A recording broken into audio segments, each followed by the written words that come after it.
উম না। আমরা আমাদের নিজের কাজে এতটাই ব্যস্ত থাকি যে মাকে তেমন সময়ই দেয়া হয় না। এমনও অনেক দিন গিয়েছে যখন আমাদের সময় হয়নি মায়ের কাছে যাওয়ার। আর মাও হয়তো নিত্যদিন তার মেয়ের শ্বশুরবাড়ি যাওয়াটায় স্বস্তি বোধ করেন না। এটাই স্বাভাবিক। এভাবে মায়ের একাকিত্বটা আমরা কাটাতে পারবো না কখনোই। আর একাকিত্ব ব্যতীত আরো অগণিত বিষয়েই একজন সঙ্গীর প্রয়োজন হয়। তাই সবটা ভেবে আমি এই বিষয়ে মোহের সাথে কথা বলাটা আবশ্যক বলে মনে করি। তাই ওর সাথে কথা বলে এই বিষয়ে ওর মনটা জানতে চাই। আর আলহামদুলিল্লাহ, আমরা দুজনেই এই বিষয়ে সহমত প্রকাশ করি। তারপর আপনি যখন কল দেন তখনই আমি কিছুটা আন্দাজ করতে পারি যে আসলে কী নিয়ে কথা বলতে চান। মোহর সামনে কথা বলতে হয়তো আপনি অস্বস্তি বোধ করতেন। তাই আগেই মোহকে আপনার সামনে আনিনি। আসলে আমি চাইছিলাম আপনার ব্যক্ত করা অনুভূতিগুলো মোহ শুনুক। সবটি শুনে ডক্টর ফেইজ ঠোঁটে একটু হাসি নিয়ে রিদানের মাথায় হাত রেখে বলে ওঠেন। অসাধারণ ছেলে তুমি।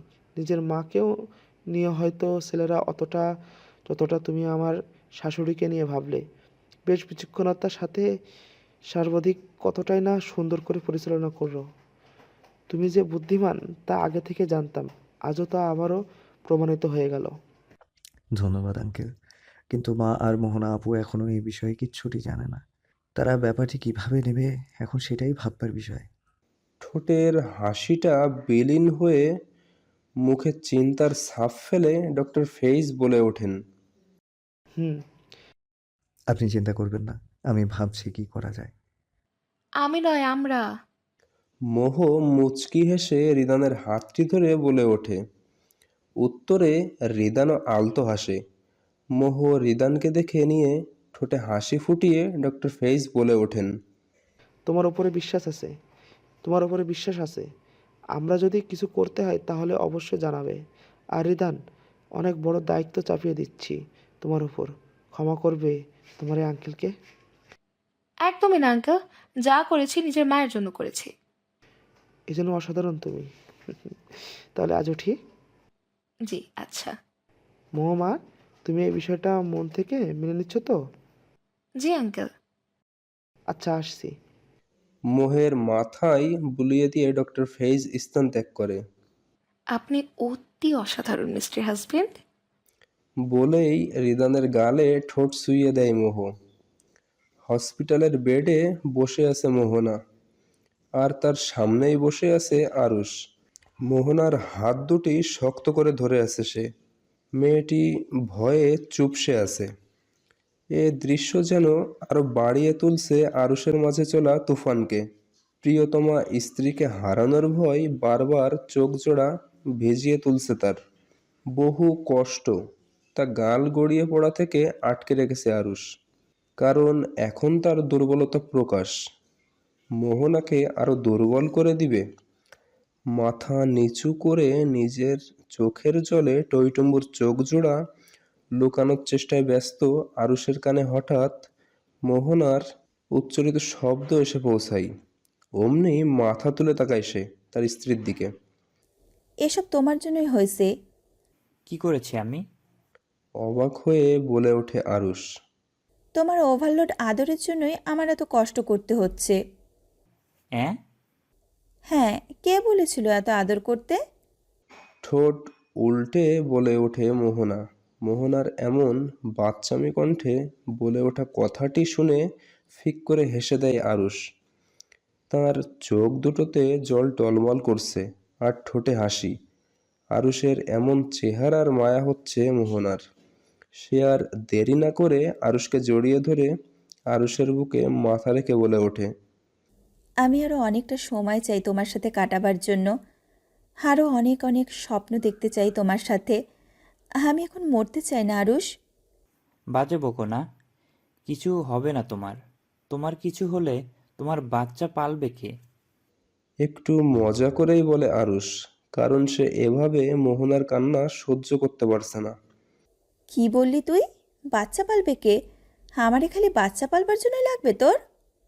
না না, আমার চুল টানার জন্যে, গালি দেওয়ার জন্যে, অন্য মেয়েদের দিকে তাকানো রক্তচক্ষু দিয়ে আমার দিকে তাকাবার জন্যে, আমার সকালের আরামের ঘুম হারাম করবার জন্যে, বকবক করে আমার কান ঝালাপালা করার জন্যেও আবারও অনেক অকারণেই তোমাকে আমার লাগবে। ও, আমি শুধু এগুলোই করি, ভালোবাসি না? বসো তো, তোমার ঝগড়াটে শাশুড়ি মাকে যে বকেই চলে আর তুমি শুনেই চলো, আর তাকেই ভালোবাসো। এদিকে আমি বেচারা বরটা এত ভালোবাসি, কিন্তু গালি ব্যতীত কিছুই পাই না। মন খারাপের ভান করে বলে আরুষ। মোহনা ঠোঁটে আলতো হাসি ফুটিয়ে বলে ওঠে, তোমাকে ভালোবাসি দেখেই মাকে ভালোবাসি। তোমাকে ভালোবাসি, তাই তোমার সাথে জড়িত সবটাই ভালোবাসি। ভালোবাসি। মোহনা আরুষের বুকে আরেকটু মুখ গুজে বলে ওঠে। অনেক বেশি ভালোবাসি মিস্টার হাজবেন্ড। হসপিটালে মোহনার কেবিনের বাইরে দাঁড়িয়ে আছে মোহ, রিদান, রিদি, দিহান ও তাদের বাবা মা, সেই সাথে মোহনার শাশুড়িও। আর আনিসা বেগম হসপিটালের নামাজের রুমে নফল নামাজ পড়ে চলছেন। কিছু সময় পরেই মোহনার সিজার শুরু হবে। সবার মাঝেই কাজ করছে এক ভয়ের অনুভূতি। এক দীর্ঘ সময়ের অপেক্ষার অবসান ঘটিয়ে আসতে চলেছে নতুন অতিথি, কিন্তু এ নিয়ে কেউই তেমন খুশি প্রকাশ করতে পারছে না। নতুনকে পাবার জন্য পুরনোকে বিদায়ও দেওয়ার সাহস কারোর মাঝেই নেই। মোহের চোখ বরাবর জলে ভরে উঠেছে, তাও নিজেকে যথেষ্ট শক্ত রাখার চেষ্টায় লেগে আছে সে। সবাই চিন্তিত হয়ে বসে আছে হসপিটাল চেয়ারগুলোই। ওদের থেকে অনেকটা দূরে দেয়াল ঘেঁষে দাঁড়িয়ে আছে মোহ, রিদান। মোহ তার ভিজে যাওয়া চোখ জোড়া মুছবার জন্য হাতটি উঠাতেই অন্য কারো হাতের স্পর্শ পায় সে। রিদান মোহের সামনাসামনি দাঁড়িয়ে আলতো করে মোহের চোখ জোড়া মুছে দেয়। মোহ এক দৃষ্টিতে দেখে চলেছে রিদানকে। রিদানের চোখ জোড়াও টলমল করছে, কিন্তু এর কারণ বুঝতে পারছে না মোহ। কিছু জিজ্ঞেস করার আগেই রিদান জড়িয়ে ধরে মোহকে। মোহকে শক্ত করে জড়িয়ে নিজের সাথে জড়িয়ে নেয়। আমার বাচ্চা লাগবে না মোহ। মানে? আরুষ ভাইয়া কিভাবে সহ্য করছে জানি না, তবে আমি সহ্য করতে পারবো না। কোনো দরকার নেই আমাদের বাচ্চার। আমার তুমি হলেই চলবে। কথাটি শোনা মাত্র মোহের ঠোঁটে হাসি ফুটে ওঠে। সেও রিদানকে বেশ শক্ত করে জড়িয়ে ধরে মনে মনেই বলে ওঠে, ভালোবাসি মিস্টার হাজবেন্ড। সিজার শুরু হয়ে গিয়েছে। আরুষ ঠিক এভাবেই ছটফট করছে, যেভাবে জবাই করার সময় একটা মুরগি করে। আরুষকে দেখে মনে হচ্ছে কেউ ওর রুহুকে ওর ভেতর থেকে বের করে নিয়ে যাচ্ছে। এদিকে রিদান শক্ত করে ধরে আছে মোহের হাত। আরুষের অবস্থা দেখে রিদানেরও যে অবস্থা খারাপ হচ্ছে না, তার চেহারা দেখেই বোঝা যাচ্ছে। মোহতা বেশ উপভোগ করছে, সেই সাথে অনুভব করছে রিদানের ভালোবাসাটাও। সব অনুভূতি কি ভাষায় প্রকাশ করতে হয়? কিছু কিছু অনুভূতি তো মন থেকে অনুভব করতে হয়, যেমনটি মোহ করছে তার মিস্টার হাজবেন্ডের ভালোবাসা। প্রায় 1 ঘন্টা পার হওয়ার পর নার্স বেরিয়ে এলো এক ফুটফুটে মেয়ে বাচ্চাকে নিয়ে। অবাক করা বিষয়টি হলো, নার্স বাইরে এসেই আরুষের হাতে বাচ্চাটাকে দিয়ে বলে উঠল। আপনার মেয়ে? একটিবারও জিজ্ঞাসা করলো না বাচ্চার বাবাকে। কি করে বুঝলো বাচ্চাটা আরুষের? আরুষ বাচ্চাটি কোলে নিয়ে অশ্রু মিশ্রিত চোখে একবার দেখে নিয়ে জলদি নার্সকে জিজ্ঞাসা করলো, মোহনা কেমন আছো?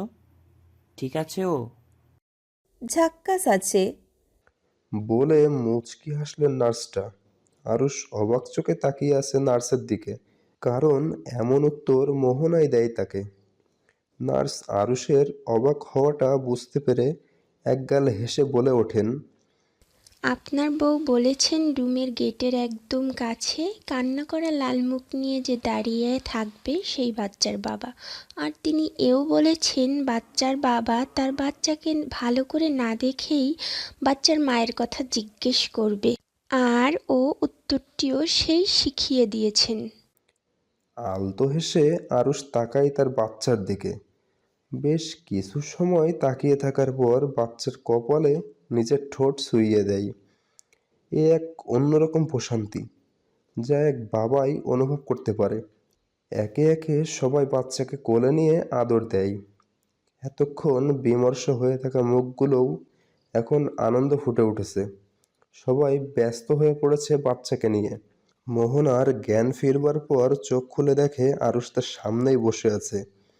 আরুষ মোহনার মাথার কাছে বসে মোহনার মাথায় হাত বুলিয়ে দিচ্ছিল।